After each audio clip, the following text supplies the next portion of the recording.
You think you can just waltz in here and act like you own the place?" Lila Simmons' hands trembled as she adjusted the tray of crystal glasses, her dark skin glowing under the soft chandelier light of the Hunter estate dining room. The afternoon sun slicing through the floor-to-ceiling windows and scattering golden rectangles across the polished oak floor. Every nerve in her body tightened as the sharp tone came from one of the visiting socialites, a woman with perfectly coiled blonde hair and a smile that didn't reach her eyes, leaning back in her chair like she had all the time in the world to humiliate someone beneath her. Lila's eyes flicked downward, hiding the faint scar along her wrist that peeked from beneath the sleeve of her tailored uniform, a remnant of battles no one here could understand, a private map of survival etched into her skin. She kept her movements measured, as she had for months, walking the thin line between visibility and invisibility, ensuring every step was quiet on the Persian rug that stretched through the room, every breath controlled so that no one could sense her heartbeat, which thumped erratically against her ribs as if it were trying to escape. Her mind raced back to her cramped apartment 5 miles away, where she had spent nights hunched over textbooks, bills, and the small medical monitor of her younger brother, trying to make ends meet, trying to survive. Each small victory a patch on a life that had already weathered more storms than she would ever share aloud. The laughter from the woman in pearls rang sharper than the crystal clinking on the tray.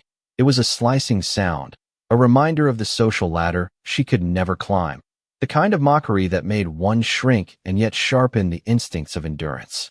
Lila's grip tightened on the silver tray, her knuckles whitening, and she swallowed hard, feeling the scar throb faintly, as if it remembered all the times she had been overlooked, ignored, or outright dismissed. Across the room, she caught a glimpse of the other guests shifting uneasily, their whispers like wind teasing the curtains, but none of them dared to meet her eyes. They were spectators, and she was the spectacle, though they didn't know the depth of her story. The soft hum of the air conditioning mingled with the low murmur of the staff in the corner, a constant reminder that despite her training to be invisible, every muscle, every gesture was being cataloged, analyzed, and judged. And then he entered, Grayson Hunter. The door opened with a quiet authority, and all motion seemed to halt, the room contracting as the weight of his presence filled the air. Tall, impeccably dressed, his white shirt crisp and sleeves rolled just enough to hint at the strength beneath, eyes like storm clouds scanning the room, every detail accounted for, every imperfection noted. He didn't speak immediately. He didn't need to. Lila felt the pull of his gaze, a magnetic force that made her spine straighten and her pulse spike.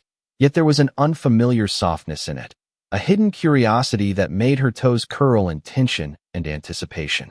The socialite sneer faltered for a fraction of a second as Grayson's eyes lingered on Lila, catching that brief flash of her scar, the unspoken narrative of endurance and quiet suffering.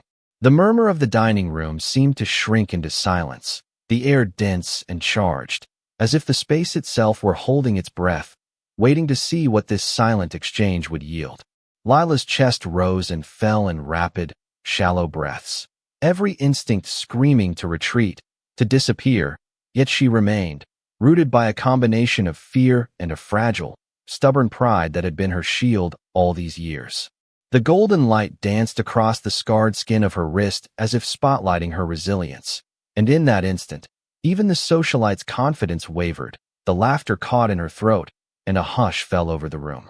Grayson's lips curved subtly, a shadow of acknowledgment, and the world seemed to tilt just enough for Lila to sense that the balance of power, of respect, of something deeper than social posturing, was shifting imperceptibly. The moment stretched, taut and fragile, every heartbeat and blink drawn out as Lila's hidden scars, once invisible, now claimed the attention of the room, silently demanding recognition, silently asserting her worth without a word being spoken, a quiet revelation that set the stage for everything that was about to unfold. The soft click of the silver tray against the polished oak floor echoed in the otherwise quiet room as Lila moved toward the grand staircase, carrying the remnants of the afternoon tea service back to the kitchen. The scent of fresh flowers from the dining table mingled with the faint aroma of leather and polished wood, an invisible tapestry of luxury that contrasted sharply with the life she had left behind just a few miles away. Each step felt measured, precise, as if the floorboards themselves could sense her hesitance and whispered judgments she could not hear. She thought about the small apartment where she had spent the early hours of the morning ironing a stack of uniforms, making sure each crease was perfect, every button aligned, silently preparing for the day ahead with a precision learned from necessity and survival. Her younger brother had woken before dawn, coughing softly, and she had smoothed his hair and checked his temperature before leaving, the memory of his trusting gaze providing a quiet anchor in a world that often seemed indifferent to her existence.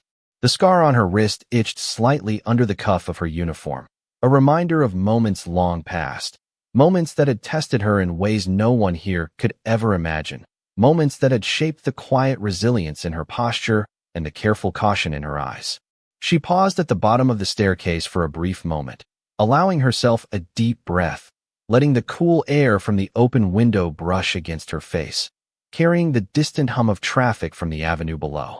The distant sound of a piano note from the parlor upstairs reminded her of the refinement that surrounded her every movement, a reminder of a world where elegance and appearances often outweighed truth and effort. As she reached the kitchen door, she glanced back toward the dining room, her eyes catching a fleeting glimpse of Grayson Hunter standing near the threshold, watching with an intensity that made her stomach flutter, not with fear, but with the subtle recognition that her presence and her quiet endurance had not gone unnoticed. She straightened her back instinctively, the tray steady in her hands despite the tension coiling in her muscles, and she reminded herself of the rules she had learned early on. Be seen only when necessary, speak only when required, and move with the fluidity of someone who knows that every small action can have consequences far beyond the immediate moment. The staff in the kitchen moved with practiced efficiency, the clatter of pots and the hiss of the stove providing a backdrop for her thoughts, a rhythm that mirrored the quiet determination coursing through her veins. She set the tray down gently, careful not to disturb the arrangement of fine china and crystal, and allowed herself a moment to savor the silence, to gather her thoughts, to prepare for the remainder of the day that would demand her attention, her skill, and her composure. Outside, the afternoon sun was beginning its descent, casting long, warm shadows across the estate grounds, a reminder that time moved inexorably forward, that each choice she made, each measured step, contributed to a story that was still unfolding, delicate, fragile, and entirely her own. Her hands brushed against the edge of the counter as she adjusted the position of a teapot, her fingers lingering on the cool porcelain, feeling the weight of her own resolve reflected in the simple act of tending to the small details. In that moment, the quiet hum of the kitchen, the distant murmur of the estate beyond, and the lingering intensity of Grayson's gaze combined into a sensation that grounded her, reminding her that even in a world structured by power and appearance, her presence, her care, and her resilience carried significance far beyond the small sphere she often imagined for herself. The afternoon light shifted subtly as Lila moved through the kitchen, her movements precise, almost ritualistic, guided by months of repetition and silent observation. Each dish she handled, each linen she folded, was a small testament to her discipline and care, a way of asserting control over a life that often felt like it belonged to others. The polished countertops reflected her focused expression, the slight furrow of her brow, the tension in her shoulders that spoke of unspoken worries and responsibilities far beyond her years. She thought about the medical bills waiting on her kitchen table back at her apartment, the notes from her brother's therapist, the tiny apartment that felt both comforting and confining, a sanctuary and a reminder of the hardships she carried quietly. The faint hum of the refrigerator and the distant murmur of voices from the dining room blended into a rhythm that guided her steps, each action measured, deliberate, as if the very atmosphere required her attention and respect. Outside, the estate gardens glowed in the waning sunlight, the greens and golds vibrant yet distant, unreachable, a parallel to the world of privilege and power she served but did not inhabit. Her mind wandered briefly to the guests in the dining room, their laughter now softened but still carrying an edge, a reminder of the hierarchies and judgments that existed in every polite conversation and every idle glance. Lila straightened her back instinctively, recalling the brief glance from Grayson Hunter earlier, the intensity of his gaze lingering in her mind, a silent acknowledgment that made her heart race and yet grounded her, reminding her that in a world of scrutiny, her efforts, her presence, and her resilience had been noticed, even if quietly. She moved toward the pantry to restock ingredients, fingers brushing against the cool, smooth surfaces of the glass jars, feeling the weight and texture as a small anchor to the present, a tactile reminder that even the smallest actions carried meaning. The air was warm from the ovens, carrying the scent of fresh bread and herbs, comforting in its familiarity, a stark contrast to the undercurrent of tension that often followed her through the hallways. She paused for a moment, listening to the subtle creak of the floors above, imagining the guests still seated, the faint clinking of silverware, the quiet murmurs of conversation, the invisible thread that connected her movements in the kitchen to the world beyond the doors. Napkin felt imbued with significance, a small assertion of dignity in a space where she was expected to remain invisible. Her thoughts lingered on the scar hidden beneath her sleeve, the private story it carried, and the quiet determination that had guided her through every challenge. It was a reminder that even in a world defined by others, she had agency, resilience, and a silent strength that no glance or sneer could diminish.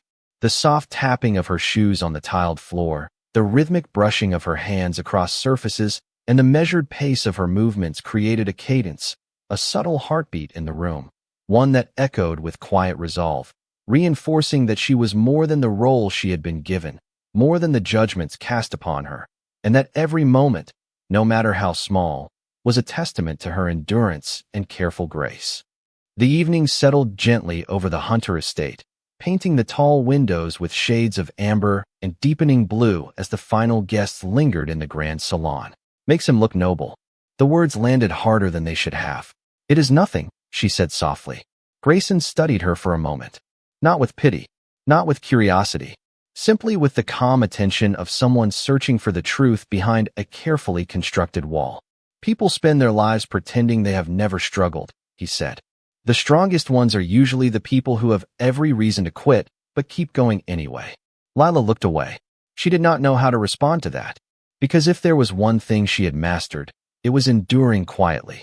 The firelight danced across the shelves, casting long shadows through the room. Neither of them spoke for several seconds. Yet for the first time since arriving at the estate, Lila felt something unfamiliar. Not comfort, not certainty, something smaller and far more dangerous. The feeling that someone was beginning to see her clearly.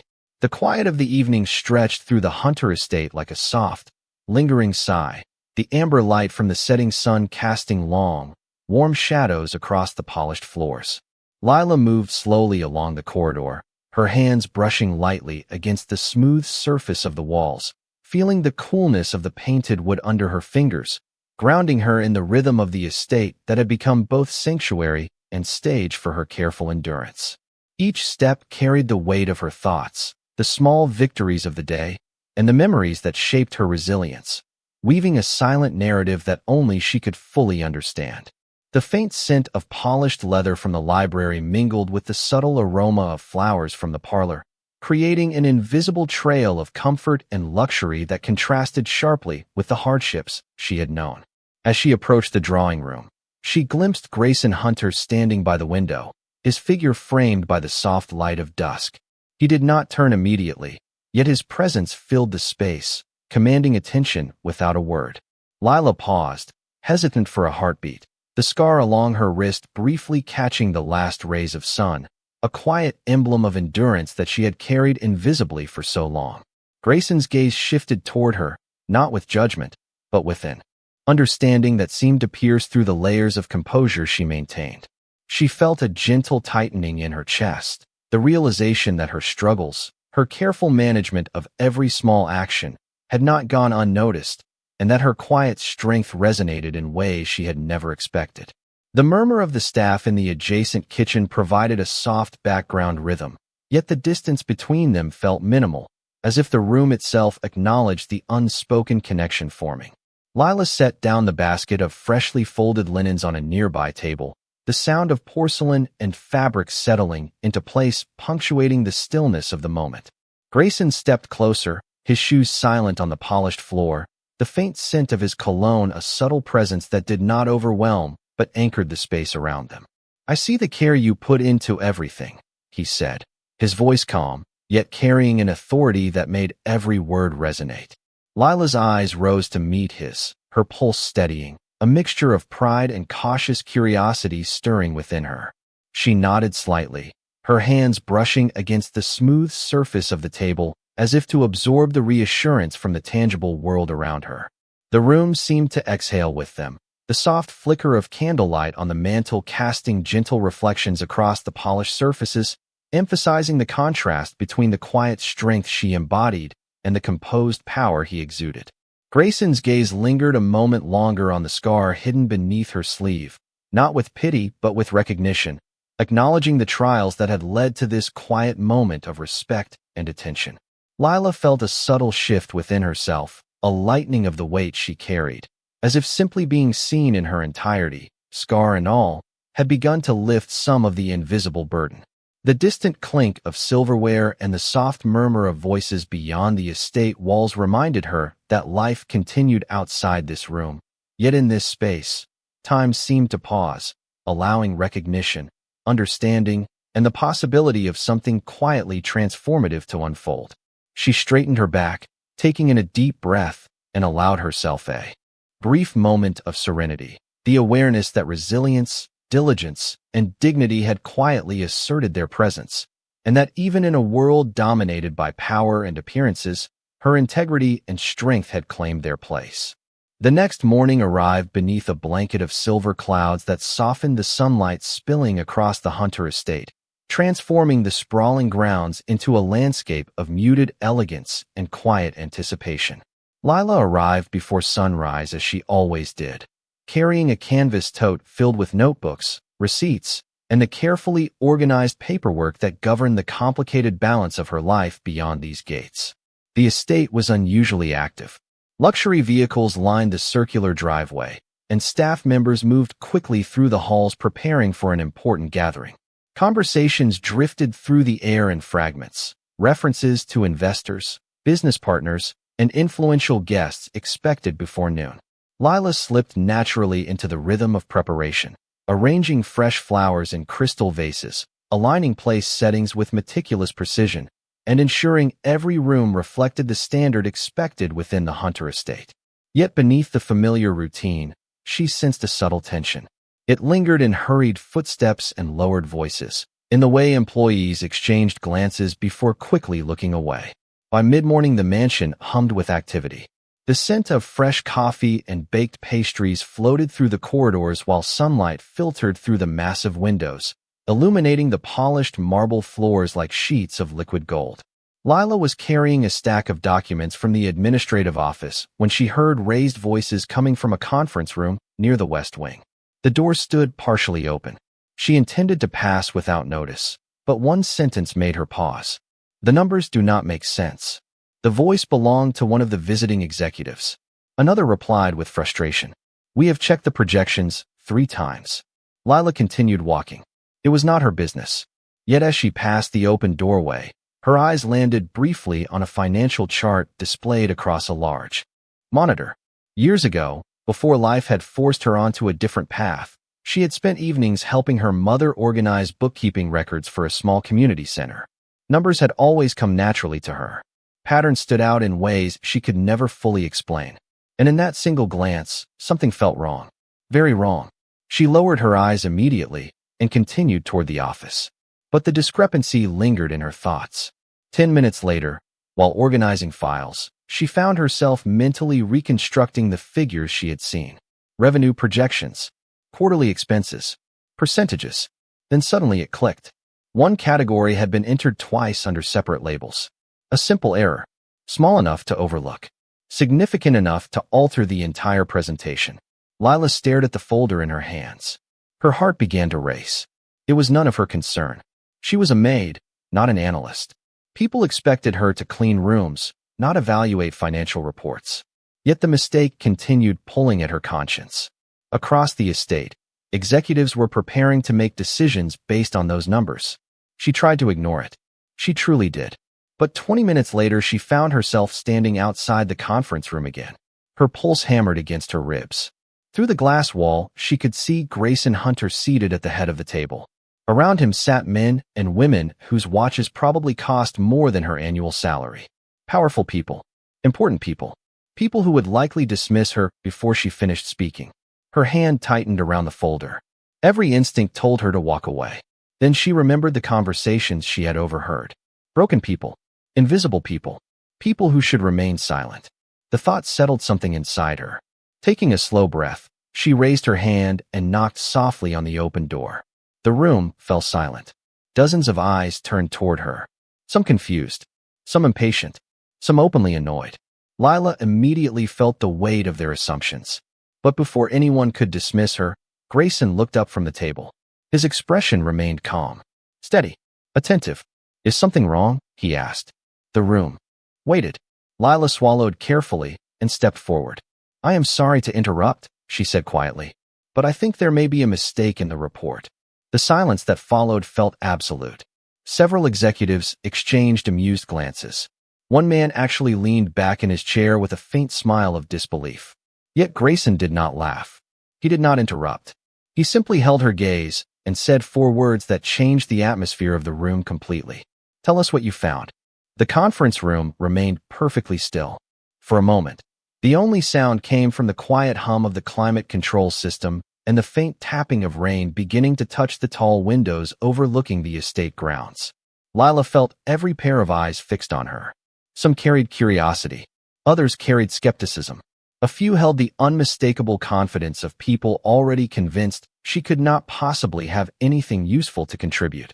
Her fingers tightened slightly around the folder she carried, and she forced herself to take a steady breath. The polished mahogany table stretched across the room like a dividing line between 2 worlds. On one side sat executives, consultants, and investors. On the other stood a woman in a simple uniform who had spent the morning arranging flowers and preparing guest rooms. The contrast could not have been more obvious. One executive adjusted his glasses and exchanged an amused glance with the colleague beside him. Another folded his arms across his chest. Lila recognized those expressions. She had seen them her entire life. They were not expressions of cruelty. They were expressions of certainty. Certainty that they already understood who she was before she had spoken a single word. Grayson remained silent. His gaze never left her face. It was not encouragement. It was something more important. It was permission. Lila swallowed carefully and stepped closer to the presentation screen. The financial report remained displayed across the monitor, rows of numbers illuminated beneath the bright conference room lights. She pointed toward one section near the bottom of the chart. "I think this expense category appears twice," she said softly. "It is listed under operational costs and then again under administrative allocations." A few people frowned. One executive immediately shook his head. "That is impossible." The report was reviewed multiple times. Lila nodded respectfully. "I thought so too. But if those figures are combined, the total changes." The room fell quiet again. Several people looked toward the screen. One analyst quickly began scrolling through the spreadsheet on a laptop. Another leaned forward.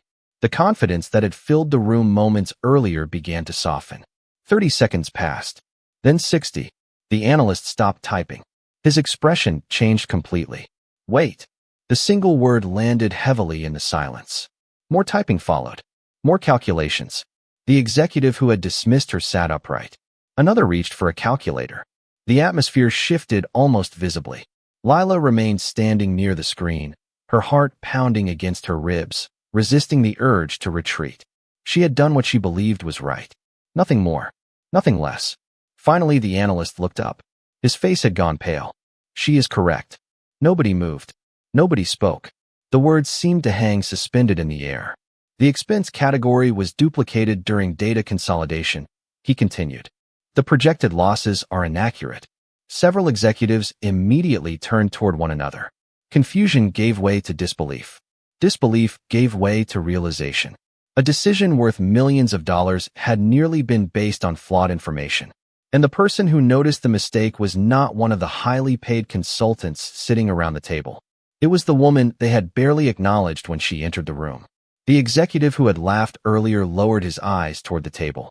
Another slowly removed his glasses and rubbed his forehead. Across the room, Grayson Hunter remained perfectly calm. Yet something unmistakable appeared in his expression. Pride. Not the pride of ownership. Not the pride of victory. The pride of seeing truth revealed. He rose from his chair and walked toward the monitor. Every person in the room watched him. Then he turned toward Lila. "Thank you," he said simply. No grand speech. No dramatic gesture. Just 2 words spoken with complete sincerity. The silence that followed felt different from the silence before. It was no longer filled with doubt. It was filled with respect. And for the first time since entering the Hunter estate, Lila realized she was no longer invisible. The atmosphere in the conference room shifted subtly after Grayson Hunter acknowledged Lila's observation, the tension that had hovered moments earlier dissolving into a quiet, almost tangible respect. Lila remained standing near the monitor, her fingers brushing lightly against the folder as if grounding herself in the physical reality of the space, reminding herself that she had done what she believed was right, and that recognition, though unexpected, was not the reason she had acted. Grayson returned to his seat at the head of the table, his calm presence a stabilizing force that seemed to settle the room as well as the minds of those present. The executives began quietly discussing the corrected figures, voices lower, more measured, as if conscious that a single word from him could shift the balance of the room again. Lila's pulse gradually slowed, but the awareness that she had crossed an invisible boundary lingered. The line between maid and participant in this space suddenly blurred. She shifted slightly, arranging a few remaining papers on the side table, and felt a small but unmistakable lift in her shoulders, a subtle release of tension she had carried all morning.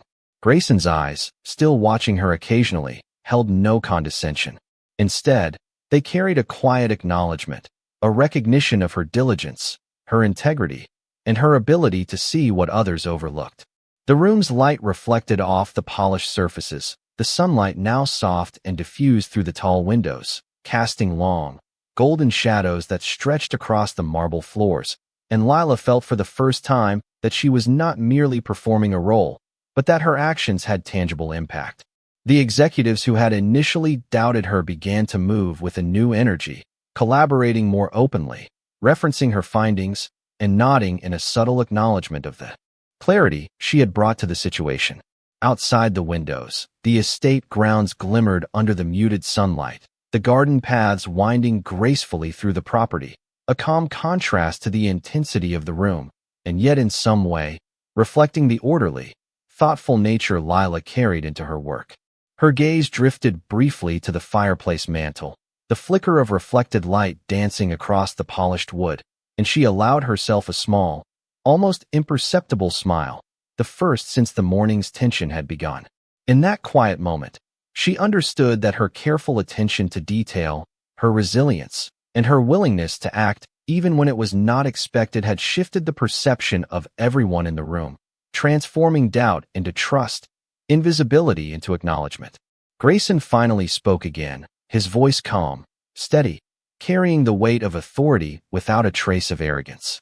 "Your attention to detail has not only prevented a serious error, but has reminded us all to consider perspectives we may otherwise overlook," he said, and the room absorbed his words in respectful silence. Lila's heart swelled with a mixture of relief and pride, and she straightened further, the subtle scar along her wrist hidden beneath the sleeve no longer a mark of private suffering alone, but a quiet testament to the strength and insight she carried with her. She realized, fully for the first time, that the boundaries of the roles assigned to her were no longer absolute, that her actions could ripple beyond expectation, and that being seen, being acknowledged, and being valued did not require grand gestures, but could come from quiet competence, vigilance, and integrity in even the smallest of actions. The afternoon continued with a newfound rhythm, each person moving with a subtle awareness that the morning's events had shifted the balance, and that Lila, in her quiet way, had ensured that the day would progress with clarity, correctness, and an enduring sense of respect that lingered long after she returned the folder to its proper place. The rain continued through the late afternoon, tracing delicate patterns across the towering windows of the Hunter estate as the final meeting came to an end. One by one, the executives gathered their laptops, folders, and notebooks, yet the atmosphere was noticeably different from when they had arrived. The confidence that had once bordered on arrogance had been replaced by something quieter, something more reflective. Several of them paused before leaving, offering polite nods toward Lila as they passed through the conference room doors. A few even thanked her directly. The gestures were small, but they carried a significance that could not be measured on any spreadsheet. Lila accepted each acknowledgement with the same humility she brought to every task, never seeking praise, never expecting recognition. When the room finally emptied, she returned to her responsibilities, collecting empty coffee cups and organizing materials left behind after the meeting. The soft rustle of papers and the distant sound of rain created a peaceful rhythm that settled over the estate. As she reached for a presentation folder left near the end of the table, a photograph slipped from between its pages and drifted to the floor. Lila bent down and picked it up carefully. The image showed a younger Grayson Hunter standing beside an older woman whose smile radiated warmth and kindness. Before she could place the photograph back inside the folder, a voice spoke behind her. "That was my grandmother." Lila turned. Grayson stood in the doorway, his jacket draped over one arm, his expression softer than she had ever seen. She handed him the photograph immediately. "I am sorry. It slipped out." He accepted it and glanced down at the image. For several seconds, he remained silent. "She taught me something when I was very young," he said. "She told me that character is revealed by how we treat people who can do nothing for us." His eyes lifted toward hers. Most people forget that lesson when success arrives. The room grew still. The rain tapped gently against the windows as if emphasizing every word. Lila lowered her gaze briefly. "Your grandmother sounds like a wise woman." Grayson smiled faintly. "She would have liked you."